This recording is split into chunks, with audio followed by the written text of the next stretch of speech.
এই মুহূর্তে জাতীয় বার্ন ইনস্টিটিউটে আছেন সহকর্মী রাইদুল ইসলাম শুভ। সরাসরি যাচ্ছে তার কাছে। বার্ন ইনস্টিটিউটের এই ঠিক মূল ফটকটি যেটি রয়েছে সেই মূল ফটকের সামনে কিন্তু একে একে ভিড় জমিয়েছেন বিভিন্ন শ্রেণী পেশার মানুষ।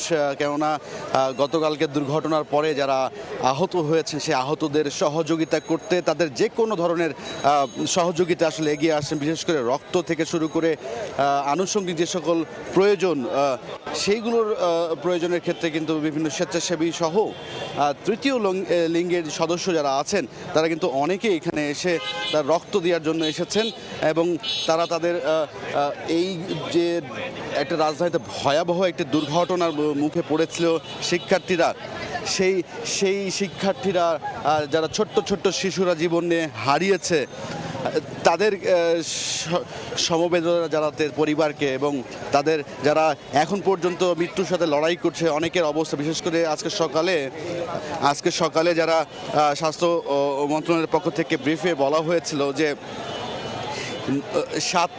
সাতজনের অবস্থা কিন্তু হচ্ছে যে আশঙ্কাজনক। তার মধ্যে 5 জন আইসিইউতে এবং 2 জন কিন্তু ভেন্টিলেশনে রাখা হয়েছে এবং এই পুরো ঘটনায় এখন পর্যন্ত যতটুকু জানতে পেরেছি 27 জনের কিন্তু মৃত্যুর খবর পেয়েছে এবং এই আমরা যে তৃতীয় লিঙ্গের সদস্যরা দেখতে পাচ্ছি এরা প্রায় 50-এরও অধিক সদস্য মিলে তারা এখানে বার্ন ইনস্টিটিউটের সামনে এসেছেন। এসে তাদের যেই রক্তের প্রয়োজন, যেহেতু গতকালকের ঘটনায় বিভিন্ন গণমাধ্যমে প্রচার করা হয়েছিল রক্তের জন্য এবং বিভিন্ন সামাজিক যোগাযোগ মাধ্যমেও কিন্তু এই বিষয়গুলো ছড়িয়ে পড়েছিল, যে কারণে আসলে তারা এই হাসপাতালটি যা বার্ন ইউনিটের সামনে এসে জড়ো হয়েছেন।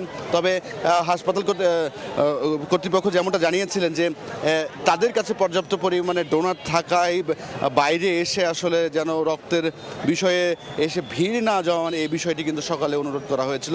এক কথা যদি বলতে চাই, এখন পর্যন্ত সবশেষ স্বাস্থ্য মন্ত্রণালয়ের পক্ষ থেকে 27 জনের মৃত্যুর খবর কিন্তু তারা দিয়েছেন এবং এর মধ্যে কিন্তু 20 জনের লাশ পরিবারের কাছে হস্তান্তর করা হয়েছে।